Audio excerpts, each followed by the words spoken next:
we have a tendency to think that a new date and a new year and a new decade ensures a new you. But the reality is that it's not the ticking of a clock that brings about the transformative power. It is not as though God waited on a particular day and said, if you make it past this date to a new calendar date, I swear I'm going to bless you. No, it's not that simple. The truth of the matter is, change does not come easy. It's very hard. And you have to challenge yourself to discipline your mind, to just focus on what are the most important things that you need to do right now in the midst of it. Number one, to fortify yourself mentally and emotionally, to develop a level of mental resilience, because there's so many unexpected things every day.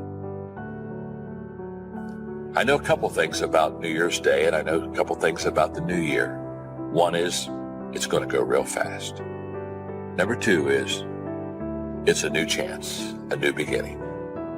So I would encourage you today to set aside a few minutes, look at your life, make a couple of New Year's promises and resolutions to yourself, ones that have high ideals, ones that'll make you better, and start this new beginning, this fresh start today on the right foot. And so it shows a state of mind that many people are facing as a result of the coronavirus. So it's focusing one's mind. We can't control the thoughts that come in our minds, but we can control the thoughts that we dwell on. Change does not come easy. Now, this is going to be tough to hear because it is antithetical to what you are used to hearing. You're used to hearing spin around 3 times and God's going to break it. 5 ways to have a great marriage and 3 ways to start your life over, and eat this and you'll drop 100 pounds, and take this pill and you'll be back able to get into the dress you wore to the prom. But the truth of the matter is, a day of not eating at Wendy's doesn't constitute a diet, and you're not going to be transformed easily or quickly. A person's strengths are often their biggest weaknesses. And so that also means that their weaknesses can be their strengths. I am weak, but I don't accept that. I don't accept that I am what I am and that is what I'm doomed to be. I'm always fighting, I'm struggling, and I'm scrapping. And I'm kicking and clawing at those weaknesses to change them, to stop them. There are times in life when conflicts and trouble arise. How we deal with these conflicts and how we deal with these troubles reveals more about our character than we want to admit. Because what you are when the pressure is on is what you really are.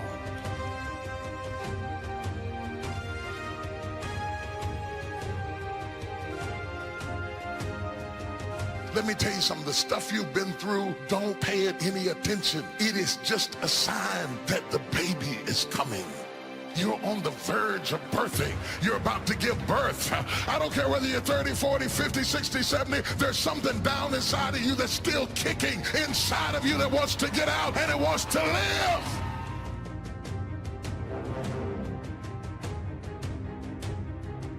Some days I win. Some days I don't. But each and every day I get back up and I move forward with my fist clenched toward the struggle.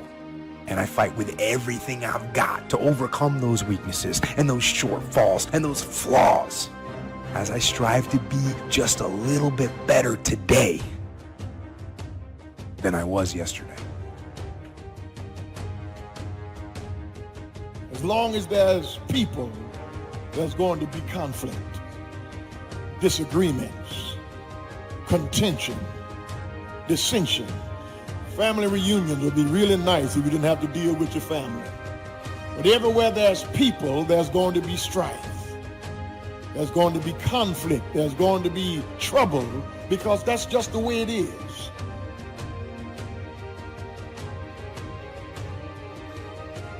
You've got to be knocked down and then be willing to continue. You're going to be laughed at, and you're going to be ridiculed. You're going to face self-doubt. You're going to be exhausted at times. You're going to face all sorts of challenges if you want to get to your Mount Everest. Everything that happens to you is for your growth. It's the times of suffering that make you great. So no matter how great the setback, how severe the failure, you never give up.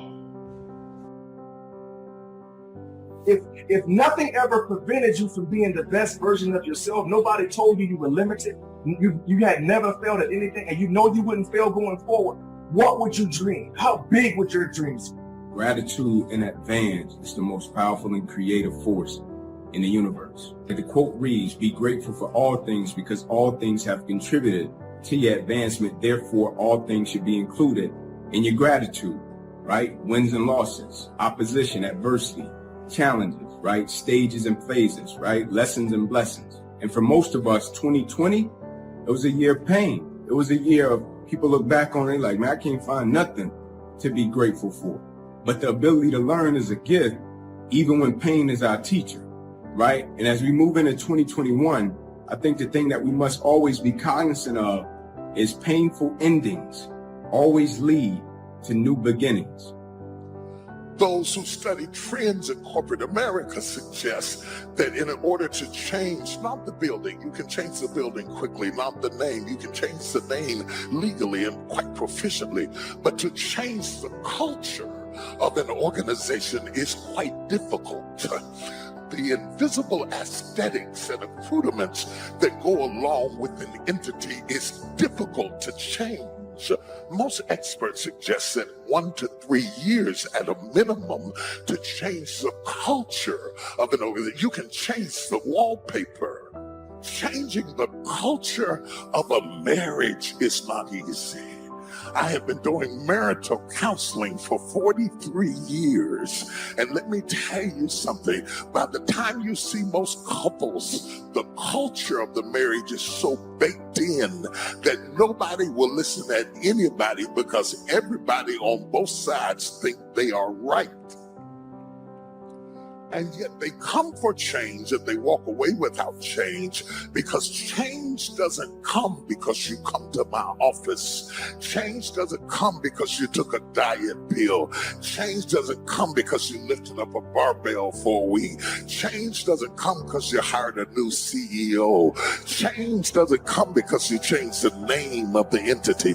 Change doesn't come because you dyed your gray hair blonde. Change doesn't come because you shaved your head off and put on an earring. Real substantive change that changes you at the core is difficult to attain.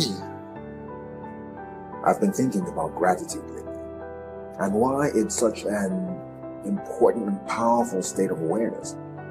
When you have gratitude, you are holding on to a particular sort of awareness. It's a powerful and transformative awareness. And what's more is that you don't have to do anything to get it. You don't have to buy it or work for it. You just have to live it. I like something John F. Kennedy said once about gratitude. He said, as we express our gratitude, we must never forget that the highest appreciation is not to utter the words, but to live by them. But how do you do that? How do you live a life of gratitude when you are too busy trying to live? I have enough sense to be grateful when the big things happen. When the growth they found and took 6 days to test wasn't cancer after all. I have enough sense to be grateful when my bonus was a lot more than I thought it would be. The big things make us pause and reflect. Then we say, whew, thank goodness. But you forget about the small things. You forget how to live in gratitude for the small things. You forget about your warm house. Or if your house isn't warm, you forget about the fact that you have a roof over your head. And if you don't have a roof over your head, you forget about the fact that your heart is still beating. You forget about the people who make you laugh and who make you feel validated or loved. You know, hearing myself say that these aren't really small things. They are things you take for granted so they become small, and you start noticing them. Don't allow the pull to pull you down. And where you just give up and let go and give up on your dream and your hope and your position and your posture and all of the things that God has done into your life, and you fall into the abyss of your base nature and let it just drive you further and further down. Who knows how far down gravity would pull you if Earth were not in the way? How far down is down? We don't know. All we know is that there is a law that by nature pulls us down. And we have to fight to think up, to live up, to pray up, to walk up, to do the right thing, to forgive people, to be balanced, to discipline ourselves. It's an ongoing battle. But the battle is a blessing. And I want you to understand, I want to encourage somebody that's in the fight right now, that the fact that you're in the fight is a sign that you've been changed because you didn't used to fight it. But again, how do you live a life of gratitude? Maybe the question isn't how, but why. Why live a life of gratitude? I think the answer has to do with selfishness. See, I don't mean selfish with a small s. That's when you care about yourself at the expense of everyone else. No, I mean selfish with a big S. That's when you care about yourself so deeply that your care extends to everyone else. Put yourself first. Give yourself an advantage. How do you feel? If I said you could feel revivified and empowered, you would want more of it. Remember, you're being selfish. So if I said you could feel more connected and more compassionate, you would want more of it. You want more of it because gratitude is another expression of love. How do you feel when you are grateful? You feel like you are not going through life alone. You feel as though someone or somebody is with you. You feel connected to something other than you. You feel cared about. And when you feel cared about, you care about. Don't just think about it. Be about it. Gratitude isn't just about thank you. It's not the word. It's not just about the feeling. Gratitude is about living the feeling. Live a life of gratitude. But some of us have lulled our desire to change to sleep, and we are satisfied just to be stabilized. And when you are around people who see success merely as stability, it is quite frustrating because they resist the propensity to change, and they will fight you off if you try to change because they think survival is success. But the reality is, I'm the kind of person is I don't want to soak up sunshine, drink water, and breathe air and stay the same way I was at 40 that I was at 20. I want to learn something. I want to grow somewhere. I want to increase in some area of my life. I want to be able to have quantifiable results. I resist people who waste my time. Yes, I resist you. I resist you. I resist you. I make war with you. I come against you. I would rather you waste my money than waste my time. I can get some more money, but I can't get some more time. Do not waste my time. When change is involved, somehow we get into this thing where we're kind of waiting for somebody else to do it. We're waiting on someone else to arrive. I mean, we've got to stop that. We got to stop waiting for someone to change before you change. You got to stop waiting for somebody to help you change. You've got to weigh before you pay. Whether you're going to spend heavy time or light time, you've just got to weigh. Otherwise, if you're not careful, you can get trapped into spending heavyweight time with lightweight people. Now, it's okay to have casual friends as long as you give them casual time, not serious time. Spend major time with major influence and minor time with minor influence. So maybe all you need to do to change some of the influences in your life is not to eliminate them, but merely limit them. Take a look at your priorities and your values. We have so little time at our disposal. Wouldn't it make sense to invest it wisely? If you can teach people to stand up in the face of the things they're afraid of, they get stronger. And you don't know what the upper limits to that are, because you might ask yourself, like, if for 10 years, if you didn't avoid doing what you knew you needed to do, what would you be like? Well, you know, there are remarkable people who come into the world from time to time, and there are people who do find out over decades-long periods what they could be like if they were who they were, if they spoke their being forward. And they get stronger and stronger and stronger, and we don't know the limits to that. We do not know the limits to that. You must determine whether the situation and the people call for disassociation or limited association. But remember, if it isn't taking you where you want to be 5 years from now, 10 years from now, now is the time to fix it. And so if your life isn't everything it could be, you could ask yourself, well, what would happen if you just stopped wasting the opportunities that are in front of you?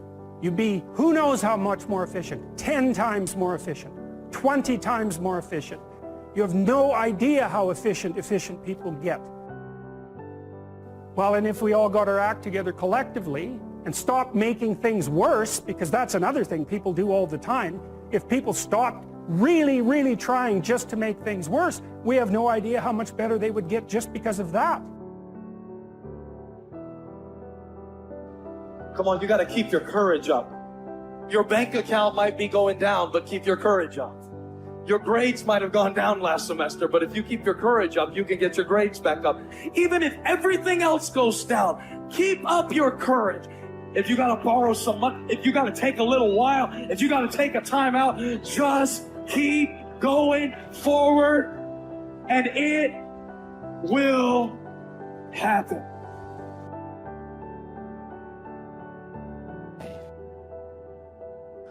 I want you to get some determination. I want you to put your shoulders back. I want you to put your feet down. I want you to understand that you can't choose what happens to you in life, but you always get to choose how you respond to what happens to you in life. I'm telling you, life is 10% what happens. It's really 90% how you react. You need to predetermine now your reactions, because it's not a question of if, it's a question of when. Storms will come. We have to learn patience. Patience is a virtue. Patience is the ability to wait with the right attitude. Because you're going to wait one way or another. The question is, will you be patient while you wait? And will you choose the right spirit in all seasons?